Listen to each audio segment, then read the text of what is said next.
నేర్చుకోండి, లక్షల్లో సంపాదించండి. Quality Thought Madhapur, Ameerpet, USA. ఎలా ఉంది లొకేషన్? అంతా మన సెలెక్షన్. అవును, ఏదో అడగాలనుకున్నావుగా, అడిగాయి. మళ్ళీ అవకాశం ఉంటుందో లేదో. మన పెళ్లి సంగతి ఏమైంది? ఓహో, ఏర్పాటు చేస్తున్నాగా. ఎప్పుడు? ముహూర్తం కుదరాలి కదా. కుమార్, గవర్నమెంట్ 2 పెళ్లిళ్ళు చేసుకోవడానికి ఒప్పుకోదు. అని ఒప్పుకోపోతే మనం చేసుకునేది పెళ్ళేగా. చేసుకున్న జయనేం చేస్తావు? జయ ఎవరా? జయ నువ్వు కట్టుకున్న పెళ్ళాం. ఎవరు చెప్పారు నీకు? నీ ప్రాణ స్నేహితుడు. జోగులా? రే జోగులు, రగిలించావురా చిచ్చు. అవును, నాకు పెళ్ళయిందని తెలిసి కూడా ఎందుకు వచ్చావు ఇక్కడికి? నాకు జరిగిన అన్యాయాన్ని నలుగురికి చెప్పడానికి. ఓ, నాకు పబ్లిసిటీ చేయడానికి వచ్చావు అన్నమాట. Good good. మల్లిక, నేను మగవాణ్ణి, ఆ సంగతి మర్చిపో. వాడదానివి, ఇది నలుగురికి తెలిస్తే నువ్వే నాశనం అవుతావు. అదా నీ ధైర్యం? నీకోసం ఇల్లు వాకిలి వదులుకుని వచ్చానే. ఉన్నదంతా అమ్ముకుని అప్పుల పాలయ్యానే. ఎవరమ్మన్నా? నెలతరకు ముందే వందలు అందజేశానే. రసీదు పంపలేదు. నా జీవితం ఇలా నాశనం చేస్తావా? నీకు హృదయం ఉందా? హృదయం ఉన్నవాడిని కాబట్టే ఇంతసేపు నువ్వు చెప్పేదంతా ఓపిక్గా విన్నాను. అదే హృదయం లేనివాడైతే ఏం అడుగుతాడో తెలుసా? అడగమంటావా? ఎవరు నువ్వు? నీకు నాకు సంబంధం ఏంటే? ఇదే మాట నలుగురిలో అడుగుతాను. ఏం సమాధానం చెబుతావు? ముఖం ఎక్కడ దుర్మార్గుడా, ముఖం దాచుకోవాల్సింది నేను కాదు, నువ్వే. నేనెవరిని అడుగుతున్నావా? రుజువులు ఎవరుకున్నావా? ఇవిగో, నువ్వు రాసిన ఉత్తరాలు నా దగ్గర ఉన్నాయి. నువ్వు పట్టుకుని నన్ను కోర్టుకు వెళదాం అనుకుంటున్నావే? మన కథ అంత దూరం రానివ్వనని ఇక్కడే ఈ క్షణాన్ని తెలిపోవాలి. ఏమిటో తెలిపోయేది? కుమార్, ఉత్తరాలు ఏమి రాశావు? బతికితే ఒకటిగా బతుకుతావు, చస్తే ఒకటిగా చద్దామని ప్రమాణం చేశావు, నాతో చేయించావు, గుర్తుందా? నాన్సెన్స్. నీతో కావాల్సిన కర్మ నాకే వచ్చింది. కావాలంటే నువ్వేదావు. మాట తప్పడం నీకు అలవాటు కావచ్చు, నాకు కాదు. నిన్ను వదిలి నేను ఒంటరిగా చావను. నిన్ను చంపి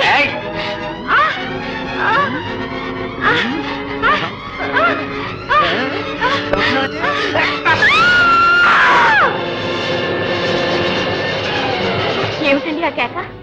చూసేస్తాను రా.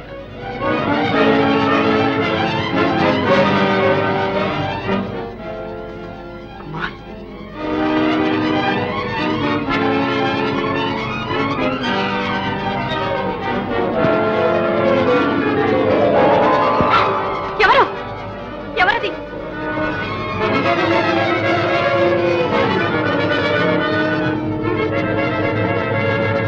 ఖూనీ. ఈ ఖూనీ కేసులో కుమార్ పట్టుబడితే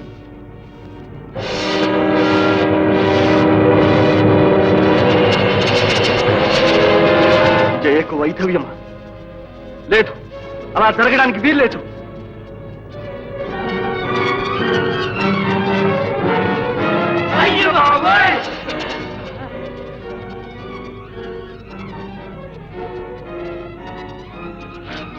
ఇక్కడ దాస్తే కుక్కలో పంది కుక్కలో బయటకు లాగుతాయి. అప్పుడు పోలీసులు వచ్చి ట్రాఫిక్లు పట్టుకుంటారు.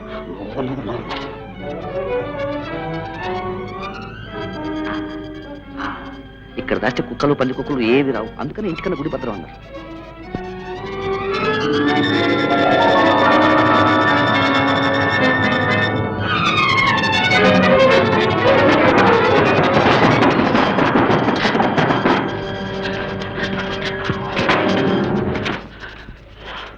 ఏమిటండి?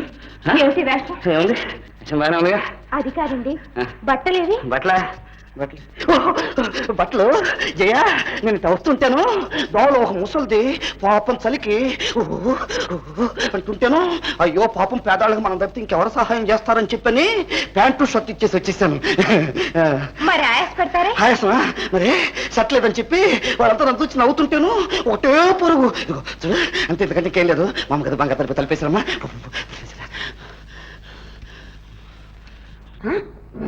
శాంతి, శాంతి, ఎంత ఘోరం, ఎంత ఘోరం! ఏమిటమ్మా, ఏం జరిగింది? ఆ వేణుగాడు ఏమన్నా కూని చేశాట? చాలేమ్మా, వేణు ఉంటే ఆయన ఒక్కడైనా ఎంతమంది లేరు? అయ్యయ్యో, వాడి ఇంటి పేరుతో సహా వాడి బియ్య డిగ్రీతో సహా వేశారు చూడమ్మా. ఎవరో ఊరు పేరు తెలియని పిల్లని కూని చేశాట. నేను అప్పుడే అనుకున్నాను, ఏనాడు మన ఇంట్లో కాలు పెట్టి మనందరినీ మోసం చేశాడో ఆనాడే వీడు కాలాంతకుడు, సామాన్యుడు కాడు, ఒక్కటాడు 100 కూలీలు చేస్తాడు. అమ్మా, ఆయన అలాంటి వాడు కాడు. ఇందులో ఏదో మోసం ఉంది, నేను నమ్మలేకుండా ఉన్నాను. సరేలే, నీ నమ్మకానికి ఇలా నమ్మబట్టి అందరం నట్టేట ములిగం.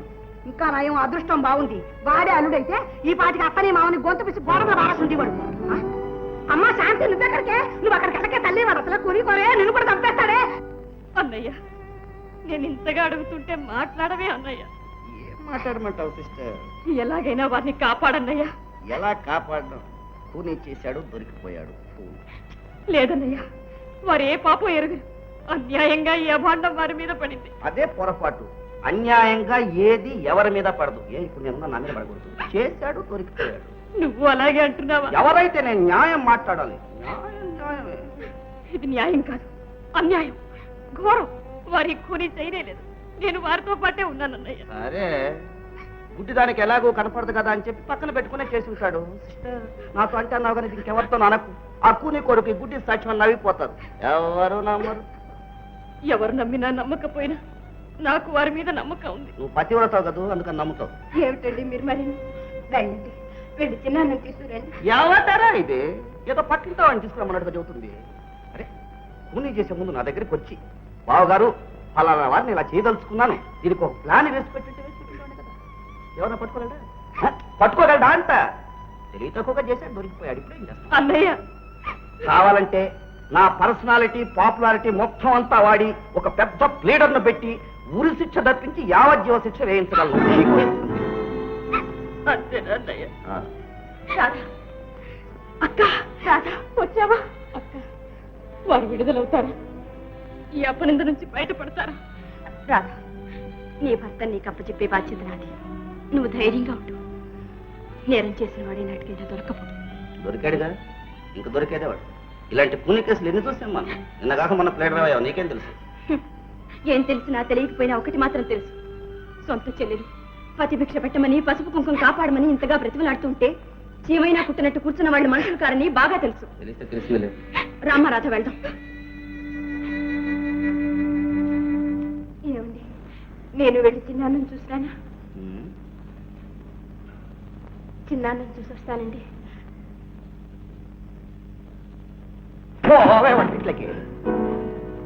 చెప్పండి, నాతోనైనా నిజం చెప్పండి. నిజమే చెప్తున్నాను రా. ఈ హత్య చేసింది నేను. చూసావా అక్క, చూసావా? వేణు, నువ్వు కూని చేశావంటే ఎవరు నమ్ముతారు? అందరికన్నా ముందు నువ్వే నమ్మాలి. నేను చేసింది ఒక హత్యను. నా భవిష్యత్తు కోసం మా అన్నయ్యను బలి చేశాను. అన్నయ్యకి ఇచ్చిన మాట కోసం తన హృదయాన్ని నాకు అర్పించిన ఒక అమాయకురాలి జీవితాన్ని నాశనం చేశాను. తెలిసి తెలిసి అన్న కూతురు గొంతు కూరి తాడు తగిలించి పాడుబావిలో పడేశాడు. ఇవన్నీ నేను చేయక చేసిన హత్యలు శాంతి. కానీ ఇప్పుడు ఇది చేతులారా చేసిన కూలి. వేణు, మాటలతో ఎందుకు మా నోరు మోయించాలని ప్రయత్నిస్తావు? నిజం చెప్పు. ఏవండి, నా ముఖం చూసి చెప్పండి. మీరు ఈ నేరం చేయలేదని చెప్పండి. రాధ, నిజం చెప్తున్నా, నేనే హంతకుడిని. వేణు, అబద్ధాలతో నిన్ను నమ్ముకున్న నీ వాళ్ళను, నీ అంతరాత్మను మోసం చేసుకుంటున్నావు. న్యాయాన్ని, న్యాయస్థానాన్ని కూడా మోసం చేయగలుగుతాననుకుంటున్నావా? చూస్తాను. రామారాధ, రావండి, రావండి. నాన్న, వెళ్ళిన పని ఏమైంది నాన్న? వేణుని విడుదల చేసే మార్గం ఏమైనా ఉందా? ఇక దాని గురించి ఆలోచించే లాభం లేదమ్మా. అదేమిటి నాన్న? శాంతి, ఇప్పుడు ఈ కేసు సెషన్స్కి వచ్చింది. ప్రాసిక్యూషన్ తరఫున నేనే ఈ కేసులో హాజరు కావాలని ప్రభుత్వం ఉత్తర్వు జారీ చేసింది. మీరు ఒప్పుకున్నారా నాన్న? తప్పుతుందా అమ్మా? అంటే వేణు అపరాధని మీ నోటితో మీరే వాదించబోతున్నారు, అంతేనా? అది నా ఉద్యోగ ధర్మం శాంతి. దాన్ని మించిన మనోధర్మం అంటూ ఒకటి లేదంటారా? మనిషికో రకంగా ఉంటుందమ్మా మనసు. దాన్ని ఆధారంగా తీసుకుని న్యాయ అన్యాయాలు నిర్ణయించలేదు. నాన్న, వేణుని మీరు బాగా ఎరుగుతారు. అన్నకిచ్చిన మాట కోసం తన జీవితాన్నే బలి చేసుకున్నాడు. అలాంటి వాడు కేవలం ఒక ఆడదాన్ని హత్య చేస్తాడంటారా? శాంతి, నేరాలన్నీ కావాలని చేసినవే కానక్కర్లేదు. పరిస్థితుల వల్ల ఏర్పడిన ఆవేశాలే అపరాధాలకు కారణం కావచ్చు. వాదన మీ వజ్రాయుధం. కానీ ఒక్క మాట అడుగుతాను, మనస్ఫూర్తిగా చెప్పండి నాన్న.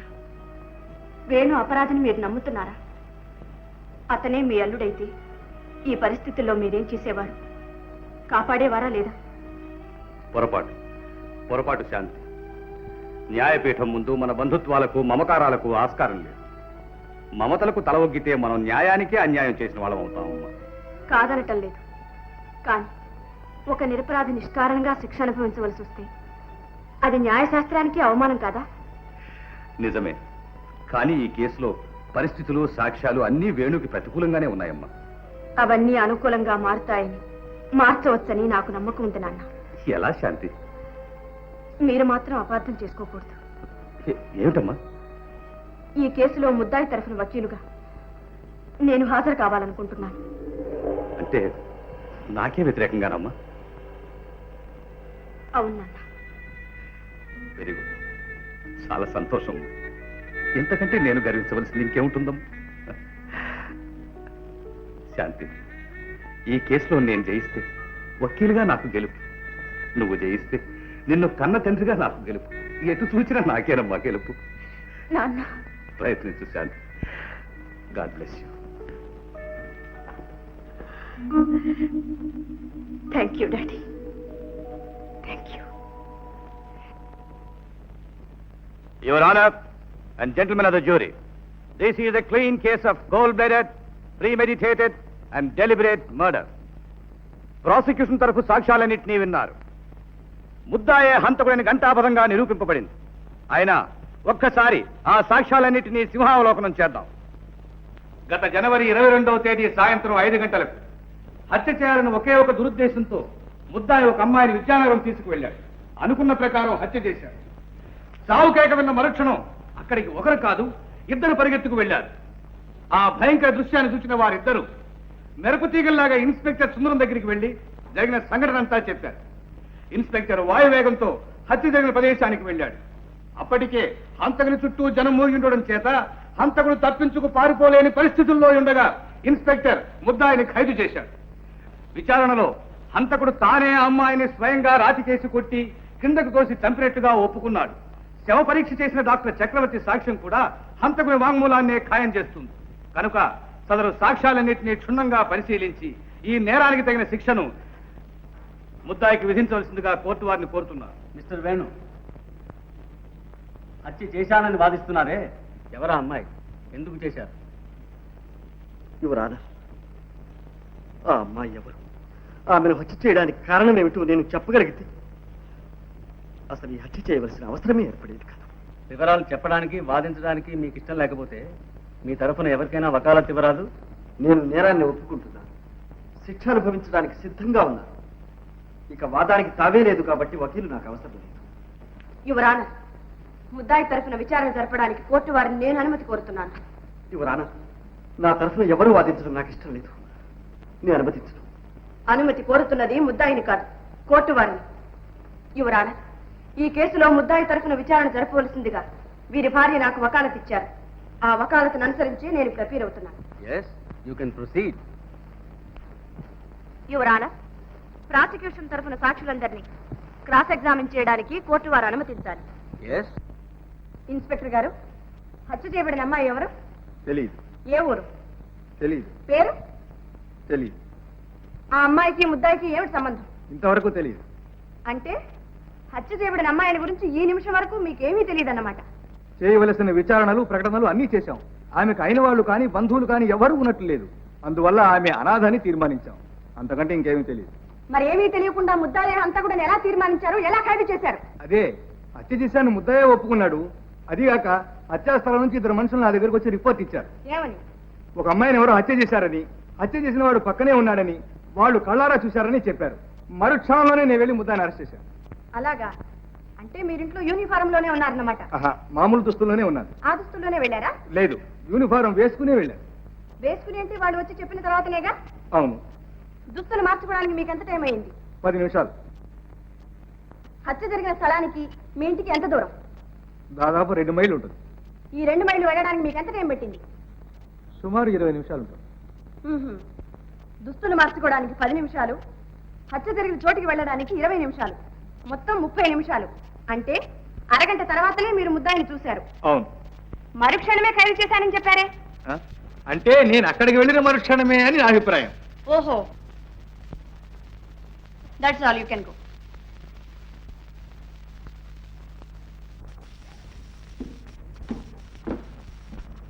ఏమయ్యా ఒక్కడిని పిలిస్తే ఇద్దరు వచ్చారు? పిలిచినారు కదండి. పిలిచింది ఒక్కనే. అట్ట అంటే ఎట్టారా? ఇద్దరం కలిసే వెళ్ళాం, కలిసే చూసాం, కలిసే రిపోర్ట్ చేసాం, ఇప్పుడు కలిసే సాక్ష్యం చెప్తాం. ఏమంటా బావా? అంతే బావా. మీ ఇద్దరు భీమన్ ఎవరయ్యా? దేవన్నా నేను. సరే నువ్వు వెళ్ళు. బావే, మన జడ్జి గారు చాలా మంచి అయినట్టుగానే నువ్వు ఉండదు చూసింది చూసినట్టు చెప్పేసిరా అంతే. ఏం భయం లేదు. నేను ఈ గడపకాడ ఉంటా. గడపకాడ ఉంటావా? ఉండదు మరే. వెళ్ళవయ్యా, వెళ్ళు వెళ్ళు. చెప్పు. దేవుని ఎదుట ప్రమాణం చేసి, దేవుని ఎదుట ప్రమాణం చేసి పరమాణం చేసి నిజమే చెబుతాను, నిజమే చెప్తాను. అబద్ధం చెప్పను. అయ్యి బాబోయ్, తప్పు కదంటండి. చెప్పు చెప్పు. అబద్ధం చెప్పను. అబద్ధం చెప్పను. ఇదిగో చూడు, కూలీ జరిగిన రోజున నువ్వు ఆధార్నే వెళ్ళినట్టు చెప్పావు. నేను ఒక్కనే ఏంటండి, మా బామ్మద్దు కూడా వచ్చాడండి. అది సరే, ఆ వేళప్పుడు ఆ దారిని ఆ చోటుకి ఎందుకు వెళ్ళినట్టు? అదేంటి అమ్మగారు, మేము పొలం నుంచి వచ్చే దారి అదే కదండి. ఓహో. అవునా అండి? ఉమ్. వస్తుంటే ఒక ఆడ కూతురు కేక వినిపించిందండి. అమ్మ బాబో వినిపించిందా అండి? ఉమ్. ఏంట్రా ఇదని చెప్పేసి ఆ పొలంగా దగ్గరగా వెళ్ళి చూసామండి. ఏం చూశారు? ఇంకేముందండి, ఒక ఆడ కూతురు చచ్చి పడి ఉందండి. చుట్టూ రక్తపు ఎల్లు అండి. తర్వాత? ఇంకేముందండి, ఇదేదో కొంప ములిగింది అని చెప్పి ఒక కొరకని ఇన్స్పెక్టర్ గారి ఇంటికి పరిగెత్తుకెళ్ళి చెప్పేశామండి. ఏం చెప్పారు? ఏం చెప్తామండి, చూసిందే చెప్పామండి. ఆ గుట్ట పక్కన ఒక ఆడ మనిషి చచ్చి పడి ఉందండి, చంపినైనా ఆ పక్కనే ఉన్నాడు అని చెప్పి చెప్పామండి. ఆ చంపినైనా ఎలా చంపాడు? కత్తితో పొడిచాడా? కాదండి. తుపాకీతో కాల్చాడా? అబ్బే, మరి ఎలా చంపాడు? అదేంటండి అమ్మగారు, ఎలా చంపారని మమ్మల్ని అడుగుతారేంటండి? మేము చంపేటప్పుడు మేమన్నా కళ్ళతో చూసామా అండి? మరి చూడకుండానే చంపిన ఆయన పక్కనే ఉన్నాడని ఎలా చెప్పావు? అవునండి, ఎలా చెప్పామండి? ముందు చెప్పు, ఎలా చెప్పావు? అడుగునండి, ఆయన ఉన్నాడా అండి? బిక్కు బిక్కుమని బెత్తర చూపులు చూస్తా ఆ పక్కన నిలబడి ఉన్నాడండి. నిలబడి ఉంటే ఒళ్ళంతా ఒకటే రకత మరకలండి. రకతం ఎలాగా ఉంది కదా, ఈయనే దంపుంటాడని చెప్పేసి మేము తీర్మానం చేసుకునండి మేము చెప్పేసామండి. ఓహో, మీరు నిలబడి ఉన్న చోటికి శవం ఉన్న చోటికి ఎంత దూరం ఉంటుంది? ఎంత ఉంటుందిలే అండి. నేను ఇక్కడ ఉన్నానా అండి? అదిగోండి, ఆ తలపాక చుట్టుకున్న వకీలయ్య గారు లేరండి, ఆయనే పీన్గా. అయితే మీరు చాలా దగ్గరలోనే ఉన్నారన్నమాట. అంతే కదండి. మరి శవానికి అంత దగ్గరలో ఉన్న మిమ్మల్ని చూసిన కొందరు మీరే కూలీ చేశారని చెప్పారే? అయ్యో బాబోయ్, దేవుడు తచ్చండి, మీతో మేం కాదండి అమ్మా. సాక్షిని ముద్దాయిగా నిరూపించడానికి ప్రయత్నించడం చట్ట విరుద్ధం. Mister Anandrao, you need not educate the court. Thank you honour. Yes, you can proceed. Thank you. ఏ మీరేనా కూలీ చేసింది? లేదండి అమ్మా, మేము కాదండి అమ్మా, ఊరికి తమాషా చూస్తా నుంచున్నామండి. మీలాగే ఆయన కూడా తమాషా చూస్తూ ఉండొచ్చుగా. ఉండొచ్చు. Very good. ఇలా రావయ్యా. శవాన్ని చూసిన వెంటనే మీరు తిన్నగా ఇన్స్పెక్టర్ గారింటికి వెళ్ళారు, అంతేగా? లేదమ్మా, ముందు స్టేషన్కి వెళ్ళామండి. స్టేషన్ లో ఇన్స్పెక్టర్ గారు లేకపోతే ఆ పొలంగా ఇంటికి వెళ్ళామండి. ముందు స్టేషన్ కి వెళ్ళి ఆ తర్వాత ఇన్స్పెక్టర్ గారింటికి వెళ్ళడానికి మీకు ఎంత టైం పెట్టింది? ఎంతండి, ఒక అర్ధగంట పట్టి ఉంటుందండి. సరే, నువ్వు వెళ్ళొచ్చు. నమస్కారం తల్లి. డాక్టర్ చక్రవర్తి గారు, మీరిచ్చిన శవ పరీక్ష రిపోర్టులో శవం మీద కత్తితో పొడిచిన గాయం ఉన్నట్టు రాశారు. అవును. అయితే కత్తితో పొడిచింది ముందా, కొండ మీద నుంచి పడదోసింది ముందా? కత్తిపోటే ముందై ఉండాలని నా అభిప్రాయం. కారణం? అంత ఎత్తైన కొండ మీద నుంచి పడద్రోసిన తర్వాత మనిషి బ్రతికుండడం అసాధ్యం. చచ్చిపోయిన తర్వాత శవాన్ని కత్తితో పడవలసిన అవసరం లేదు. ఒకవేళ ఆవేశంలో పొడిచాడనుకున్నా శవం నుంచి రక్తం రావడం అసంభవం. అంటే కత్తిపోటు వల్ల ఏర్పడ్డ గాయం నుంచి రక్తం వచ్చిందంటారు? అవును, చాలా ఎక్కువగా వచ్చింది కూడా. Your honour, please note this point. You can go. Thank you. Your honour, మెరుపు తీగల్లా ఇద్దరు మనుషులు పరిగెత్తారు, వాయువేగంతో ఇన్స్పెక్టర్ వచ్చి ముద్దాయిని ఖైదు చేశారు అని అతి చమత్కారంగా జరిగిన కాలాన్ని సంగ్రహించి జరుగుని నేరాన్ని సమర్థించి తన సామర్థ్యాన్ని రుజువుపరచుకోవడానికి అన్ని విధాలా ప్రయత్నించారు మన పబ్లిక్ ప్రాసిక్యూటర్. కానీ హత్య జరిగిన గంట సేపటికి గానీ ఇన్స్పెక్టర్ ముద్దాయిని అరెస్ట్ చేయలేదు. ఉద్దేశపూర్వకంగా హత్య చేసి నేరాన్ని ఒప్పుకుని శిక్షను అనుభవించడానికి సిద్ధపడిన వాడైతే వెంటనే పోలీస్ స్టేషన్ వెళ్లి తనకు తానే పట్టుబడతాడు. అంతేకాని హత్య చేసిన తరువాత అదే స్థలంలో 1 గంట సేపు ఇన్స్పెక్టర్ రావాలి, ఈ దృశ్యాన్ని చూడాలి, తనను ఖైదు చేయాలి అని ఎంత తెలివి తక్కువ వాడైనా అలాగే కూర్చుని ఉంటాడా? ఎందుకు కూర్చుంటాడు? యువర్ ఆనర్, ముద్దాయి ఆరితేరిన హంతకుడు కాదు. ఏదో ఉద్రేకంలో చేసి ఉంటాడు. నెత్తులు కళ్ళ చూడగానే దిగ్భ్రాంతి చెందిపోయాడు. పారిపోదామన్నా కాళ్ళాడలేదు. అటువంటి పరిస్థితుల్లో అదే చోట గంటల తరబడి అతనే కాదు మరి ఏ హంతకుడైనా ఉండిపోతాడనడంలో ఆశ్చర్యం ఏమీ లేదు. Your honour. యువర్ ఆనర్, హత్య చేయాలని ఒకే ఒక దురుద్దేశంతో ఒక అమ్మాయిని తీసుకెళ్లి ఖూనీ చేశాడని ఇంతకు పూర్వమే వాదించిన పబ్లిక్ ప్రాసిక్యూటర్ ఇప్పుడు ఉద్దేశపూర్వకంగా కాదు ఉద్రేకంలో చేసిన హత్య అని సెలవిస్తున్నారు. యువర్ ఆనర్, కొండ మీద నుంచి క్రిందకు పడదోసి హత్య చేసినట్లుగా ముద్దాయితో సహా అందరూ వాదిస్తున్నారు. కానీ శవం మీద కత్తిపోటు ఉన్నట్లు డాక్టర్ గారు చెప్తున్నారు. అయితే పొడిచిన ఆ కత్తి ఎక్కడ? పొడిచినది ఎవరు? ఈ ప్రశ్నలకు సమాధానమే లేదు. సమాధానానికి ప్రయత్నిస్తే కేసే లేదు. ఈ సంగతి తెలిసే పబ్లిక్ ప్రాసిక్యూటర్ తన అమోఘమైన అనుభవాన్ని, వాగ్దాటిని, చాతుర్యాన్ని ఉపయోగించి ఎంతో తెలివిగా ఈ విషయాన్ని విస్మరించారు, కప్పిపుచ్చారు. యువర్ ఆనర్, వాటిని విస్మరించడం లేదు, కప్పిపుచ్చడం లేదు. డాక్టర్ చక్రవర్తిని రీఎగ్జామిన్ చేయడానికి పర్మిషన్ కోరుతున్నాను. డాక్టర్, కొండ మీద నుంచి కింద పడేటప్పుడు కత్తి లాంటి ఒక రాయి గుచ్చుకుని ఉంటే అలాంటి గాయం పడే అవకాశం లేదా? కత్తి లాంటి రాయి ఎలా ఉంటుంది? Not question. అలాంటి రాయే ఉంటే ఉండడానికి వీల్లేదు. ఏమిటిది? రాయి కత్తిలాగుందా లేదా? ఉంది. ఇలాంటి రాయే ఆ ప్రదేశంలో ఉండి కొండ మీద నుంచి కింద పడేటప్పుడు శరీరానికి గుచ్చుకుని ఉంటే కత్తిపోటు లాంటి గాయం పడే అవకాశం ఉందా లేదా? ఉంది. Thank you. యువర్ ఆనర్, అందుచేత కత్తిపోటు వల్ల ఏర్పడినది అని ఇంతవరకు డిఫెన్స్ కౌన్సిల్ చేత వాదింపబడిన ఆ గాయం కత్తిపోటు వల్ల ఏర్పడలేదు, ఆ రాతి వల్ల ఏర్పడినది.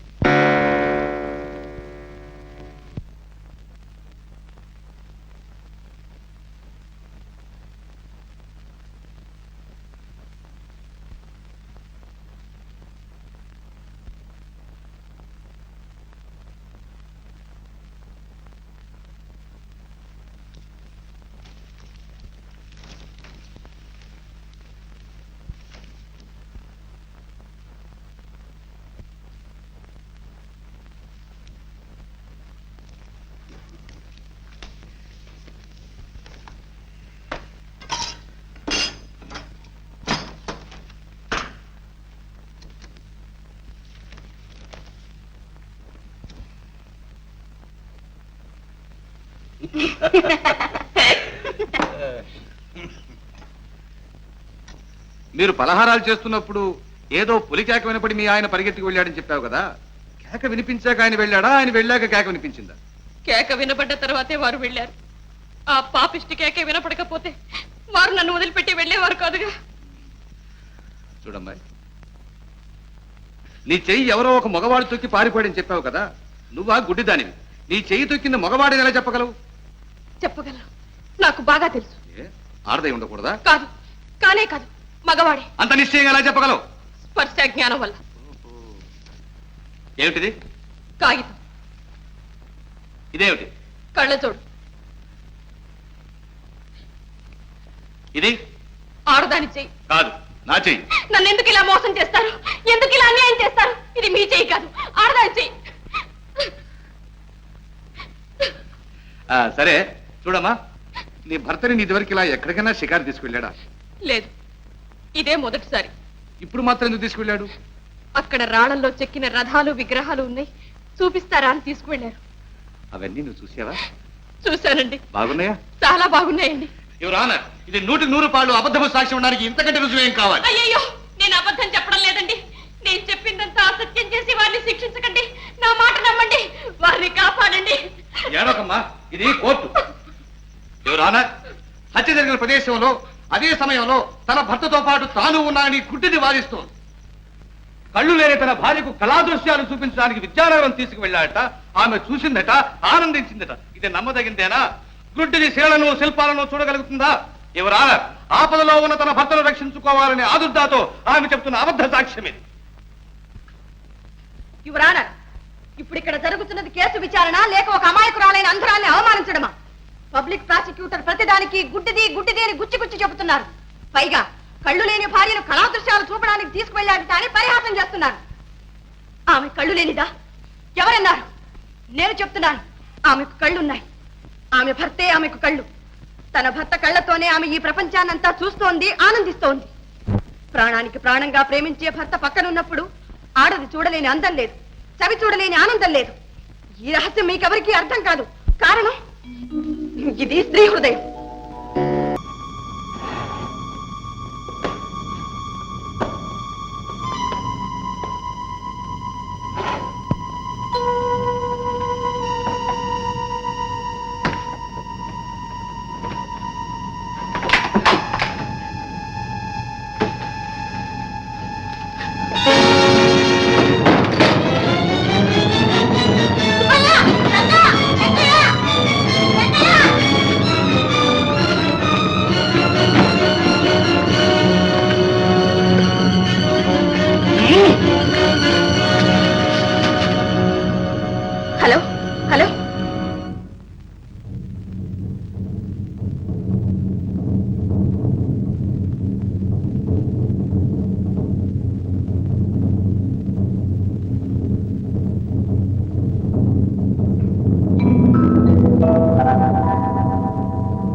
చేయి తప్పకుండా పారిపోతావే తోలితే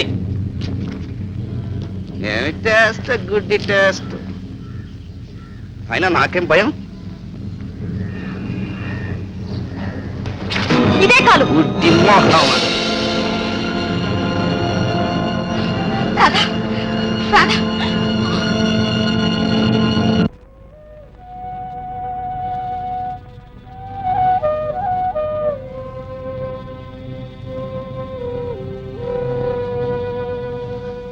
తెల్లవారింది. తల్లి ఇంకా సేపట్లో ఒక నిరపరాధిని గుర్తిస్తారు. అన్యాయం చేస్తుంది. తల్లి నువ్వు శక్తి స్వరూపిణి అంటారే, సర్వాంతర్యామి అంటారే, నువ్వెందుకు ఊరుకున్నావు? ఎందుకే అన్యాయం నాపో? నిన్ను మానవులు ఈ ఆలయంలో బంధించారా? చెప్పు తల్లి చెప్పు, నిజాన్ని చాటు, ధర్మాన్ని నిలబెట్టు, నాకు దారి చూపించు. దేవి దేవి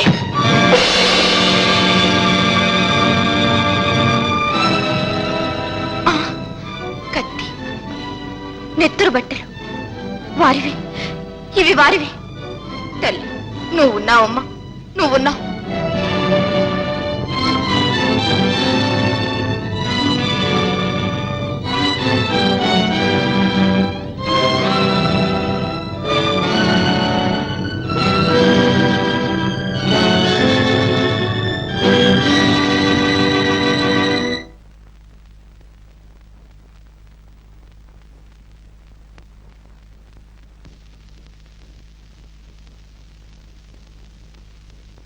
mister Kumar me పేరేనా?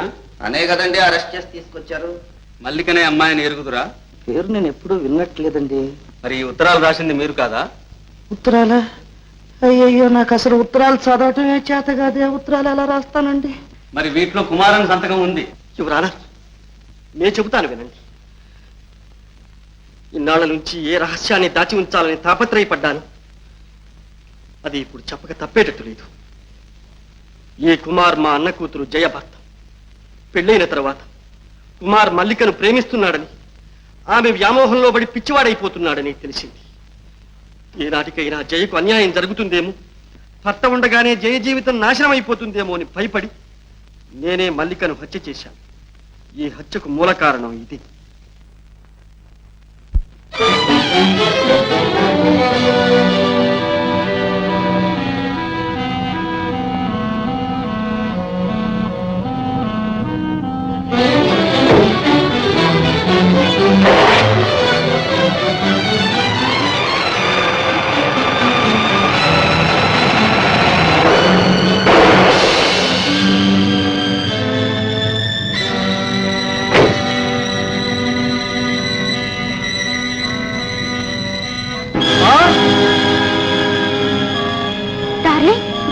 What happened, darling? అమ్మ బాబోయ్!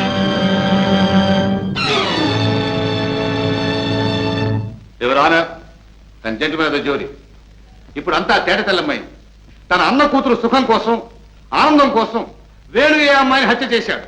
వేణు ఏ హంతకుడని రుజువైంది కనుక నిజమైన ముద్దాయిని నిర్ణయించి తగిన శిక్ష విధించవలసిందిగా కోర్టు వారిని కోరుతున్నారు.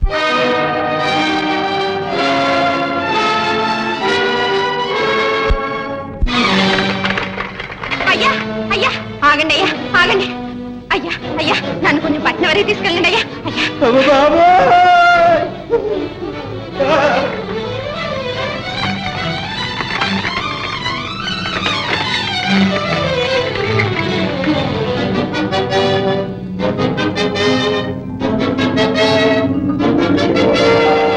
ఆగండి ఆగండి. కూనీ చేసింది మా చిన్నాన్ని కాదు, నా భర్త. ఇవిగో బట్టలు, ఇదిగో కత్తి. ఎవరమ్మా మీరు? కోర్టు విచారణ జరుగుతుండగా ఇలా అడ్డు వచ్చి మాట్లాడకూడదు. మీరు ఏదైనా చెప్పదలుచుకుంటే ముద్దాయి తరఫు వకీలు ద్వారా చెప్పాలి. యువర్ ఆనర్, మిస్టర్ వేణుని సాక్షిగా విచారణ జరపడానికి పర్మిషన్ కోరుతున్నాను. మీరు కాలేజీలో చదువుతున్నప్పుడు ఎవరినైనా ఒక ఆమెను ప్రేమించారా?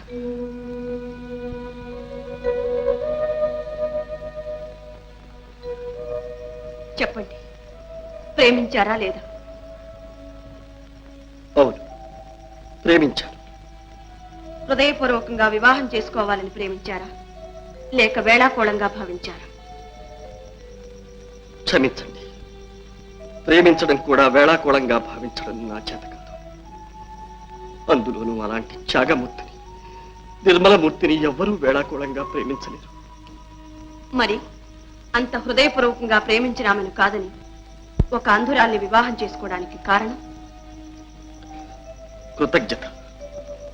మరణశయ్య మీద ఉన్న మా అన్నయ్యకు నేను ఇచ్చిన మాట. నన్ను ఇంతవాణ్ణి చేసింది మా అన్నయ్య. నా చదువు కోసం అహోరాత్రాలు కష్టపడి చివరకు క్షయవ్యాధికి గురి అయి మరణించాడు. ఆ ఆఖరి క్షణాల్లో తన కన్నబిడ్డను కంటతడి పెట్టకుండా కాపాడమని నా చేత ప్రమాణం చేయించుకున్నాడు. ఆ వాగ్దానం నిలబెట్టుకోవడానికే నేను ఈ అంధురాల్ని పెళ్లి చేసుకున్నాను. అంటే జయ కంట తడి పెట్టకుండా ఉండాలనేగా మీరు ఈ వివాహం చేసుకున్నది? అవును. ఆ కారణంతోనే మీరు ఇప్పుడు చేయని నేరాన్ని కూడా చేశానని ఒప్పుకున్నారు. ఆనాడు చేసిన ప్రమాణం కోసం ఈనాడు సత్యాన్ని మరుగుపరిచి ఈ శిక్షను అనుభవించడానికి తల ఒగ్గుతున్నారు. కానీ మీరు చేస్తున్న త్యాగమంతా వ్యర్థం అవుతుందని తెలుసుకోలేకపోతున్నారు. మిమ్మల్ని ఉరికంబానికి ఎక్కించి తన భర్తను బ్రతికించుకుని జయ సంతోషంగా సంసారం గడుపుతుందా? తన సుఖం కోసం చిన్నాన్న బలి అయ్యాడని అనుక్షణం తన అంతరాత్మ చిత్రవద చేస్తూ ఉంటే కంట తడి పెట్టకుండా ఉండగలుగుతుందా? చూడండి,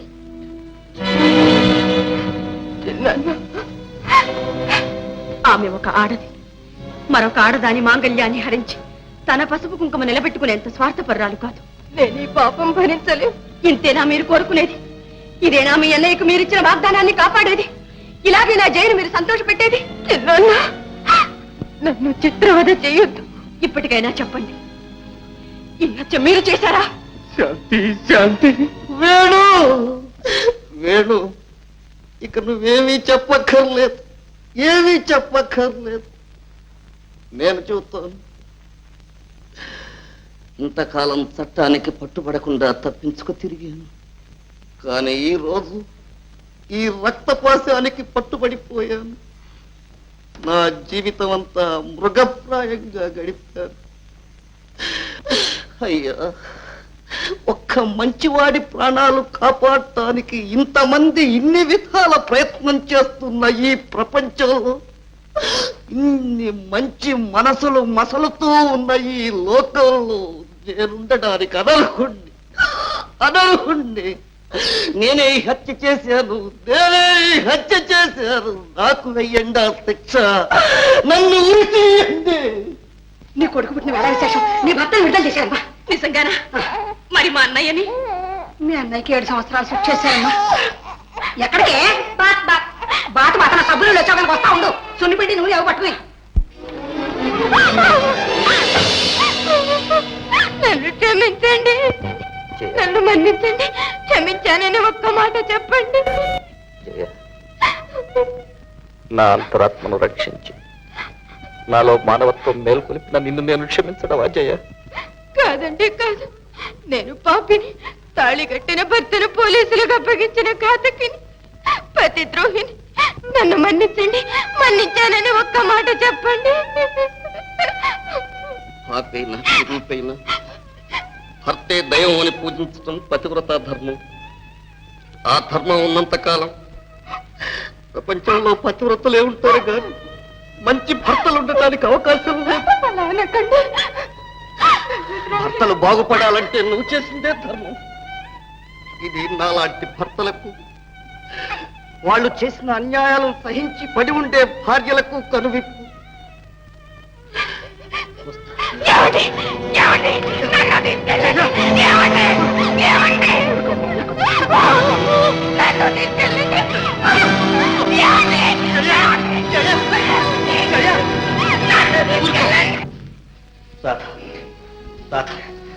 వచ్చేసారా? మీరు వచ్చేసారా? రాధా, అక్క, ఇదిగోనమ్మా నీ భర్త నీకు అప్పగిస్తున్నాను. అక్క, నీ రుణం నేను తీర్చుకోలేను, జన్మ జన్మలకు తీర్చుకోలేను. రాధా, నువ్వు రుణపడింది నాకు కాదమ్మా. ఇదిగో జయ, నీ మాంగళ్యాన్ని నీకు తిరిగి ప్రసాదించిన త్యాగమూర్తి. వదినా, జయ, నిజం చెప్పకపోతే జీవితాంతం ఏడుస్తూనే ఉంటాన్నావి. ఇప్పుడు మాత్రం ఏమైంది చెప్పు. నీ కన్నీటితో మా ఇంటి దీపం వెలిగించుకోవాల్సి వచ్చింది. వేణు, ఆమె జీవితం వాడిన పువ్వు కాదయ్యా. జయ, పరివర్తన చెందిన నీ భర్తతో నీ భవిష్యత్తు కొత్త అందాలతో ఆనందాలతో పరిమళిస్తుంటుంది.